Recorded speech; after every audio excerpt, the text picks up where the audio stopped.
Hello, it's Lance, and here on the FabFourArchivist channel, I cover the stories and news that made the Beatles the biggest band in the world.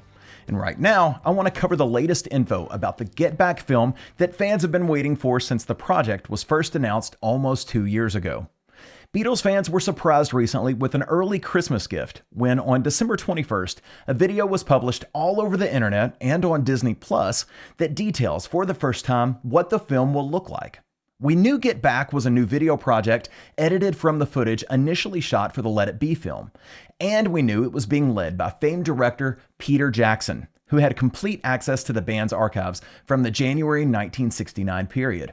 This includes over 140 hours of audio and 56 hours of footage, most never before seen or heard by the public. Now, previous reports said 55 hours, but Jackson has now said it's 56. Whatever. What diehard fan wouldn't go crazy just to see that extra hour? So chances are you've seen this new video, as it's had over 3 million views on YouTube alone. So instead of just recounting what's in it, I want to compare some of the visuals in this clip side by side with previously released footage. Some from sources like old copies of the Let It Be film, and some that are a little less, shall we say, official. But before we talk about the new clip, let's quickly revisit the timeline for this project. Dates have changed numerous times, so let's temper those expectations because unfortunately, we won't see the film for another 8 months or so. Now, there was some chatter amongst the fans about this project before it was announced, but I'm really impressed at how well the Beatles and Peter Jackson kept it a secret. Now, hindsight being what it is, maybe we should have noticed Jackson at the 2016 premiere of the band's film 8 Days a Week. It's just great tunes, great lyrics, they just make you happy, and when you think about what they accomplished in 7 years, unbelievable. Beatles fans had hoped something was coming for the 50th anniversary of the sessions that led to the Let It Be movie and album, like maybe a restoration of that film. But it was big news when, on January 30th, 2019, 50 years to the day after the famous Rooftop gig, we heard about an exciting new collaboration between the Beatles and award-winning director Sir Peter Jackson. The press release discussed the project, then without a title and release date, and said it would come out shortly before a restored Let It Be film. There was little else heard from Apple, the band's holding company, until 1 year later when CEO Jeff Jones shared a short clip from the movie at a music industry event.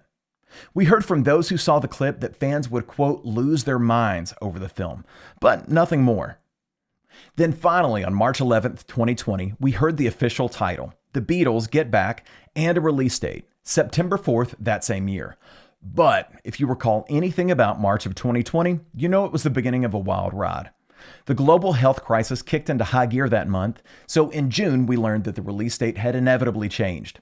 It's now slated for release on August 27th, 2021. There were those who argued if the theaters are closed anyway, the project should be released direct to streaming platforms, as we saw with movies like Disney's Mulan.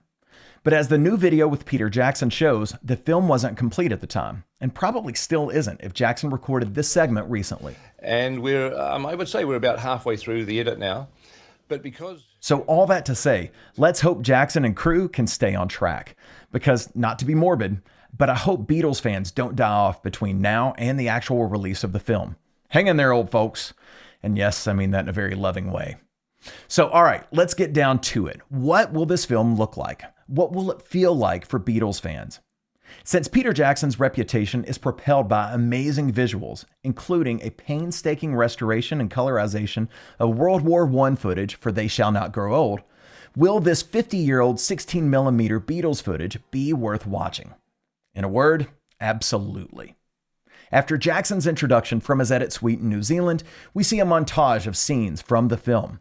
Jackson notes that this isn't an official preview or scene from the film, but his team, naturally, has done an excellent job of turning this montage into something, and in this case, it's an incredible music video for the Get Back song. Also, just a reminder, because of copyright reasons, what I can use here is abbreviated, so I'll mainly stick to stills from the clip. First up is this playful section from the Apple basement. If you've heard the audio from this bit before, you'll probably notice a 4-letter word, actually an 8-letter word, missing from Paul McCartney in his playful banter with John Lennon and an interrupting Glenn Johns. Now, not to start our look at this film on a low note, because I'm really impressed with what I've seen, but this first bit is a reminder for diehard fans to prepare themselves for this project to be edited to appear a little rosier than how the actual sessions were, and in this case, maybe a little more sanitized. January '69 wasn't as awful as the Beatles had made it out to be in the years after the breakup, but let's not pretend it was full of John Lennon frolicking around the studio floor. Regardless, let's remember also, Get Back is created from the same footage Let It Be was edited with, so it's two sides of the same coin. Lastly, it sounds like the upcoming re-release of the Let It Be film will only be a restoration and hopefully not tinkered with, so let's not imagine any revisionist history happening here. Next, let's go up to the roof. And now's probably a good time to plug my 2-part series on the Beatles Rooftop gig. All told, it's got about 1 million views since I first posted it. If you haven't seen it, you'll love it. Go check it out. So in this case, I'm actually just going to look at this one frame here.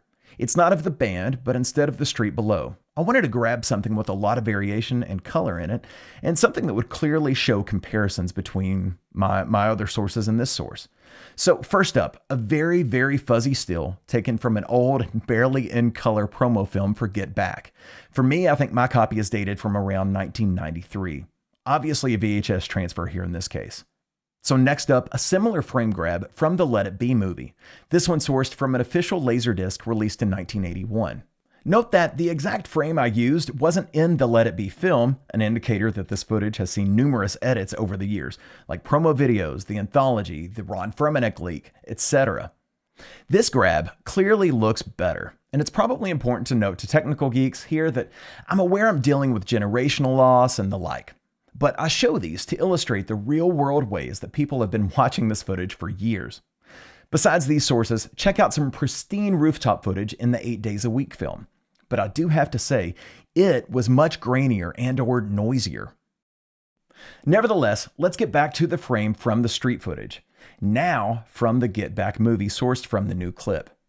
Notice the clarity and the depth and the color. And also check out that aspect ratio. It's not cropped to fit a 16:9 frame. That's a great thing. I'm really happy to see it. And finally, here are the 3 frames compared. This is such a dramatic improvement when viewed side by side like this. And hopefully we can expect the same in the restoration for the Let It Be film.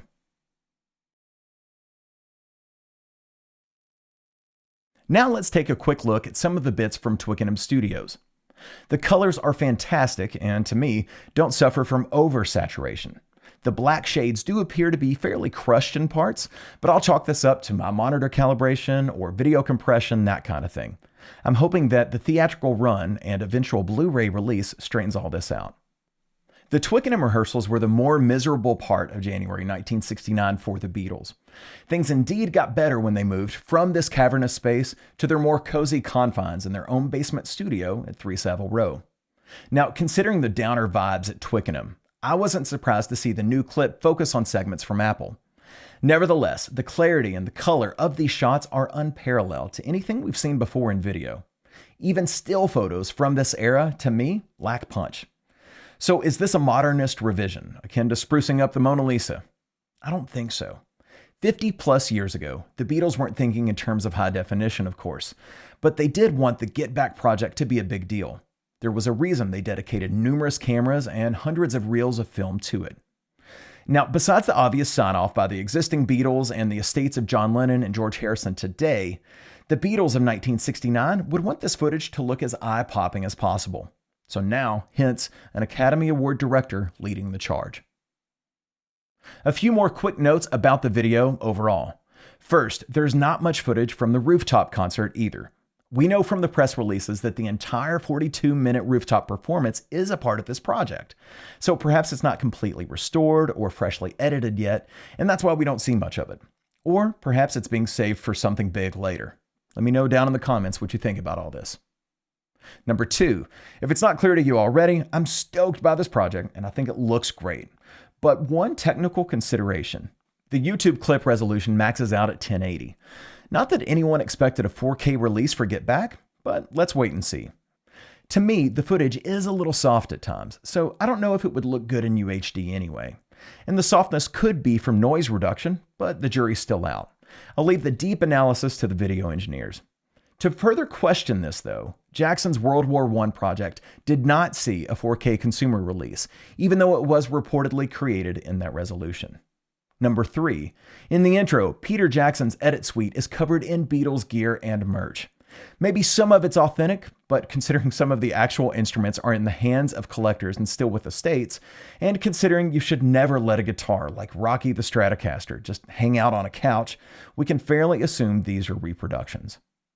And number 4, if you've been following my channel for a while, you're probably familiar with my short films regarding Ringo, including one on the Bernard Purdie myth. My favorite part of the new video has to be the quick clips of all 4 Beatles on the drums. So funny. Or for that matter, Ringo playing Paul's Hofner bass. So we've got to love the gift that the Beatles camp gave us with this video. It feels weird to say a giant corporation like Apple Corps is generous, but they could have just shared 30 seconds instead of a nearly 6-minute explainer and preview. So for that, I'm grateful. Yet, like every other diehard fan I know, I instantly started clamoring for more. So bring it on 2021. And a final note for longtime subscribers. I know it's been a little while since my last video. I'm not going anywhere. But like most everyone, the craziness of 2020 really affected my day-to-day life. Unfortunately, the Beatles had to take a backseat to taking care of my own family. If and when things get back to normal, I have some killer plans for the FabFourArchivist channel. In the meantime, I'll knock out videos whenever I can. So stay tuned. My next project has already been written and I hope to record and edit it here in the next couple of weeks. It's a big one. You'll love it. So make sure you're subscribed to this channel and hit that notification bell so you don't miss it. All right. Thank you so much for watching. Happy New Year, folks. We'll see y'all next time.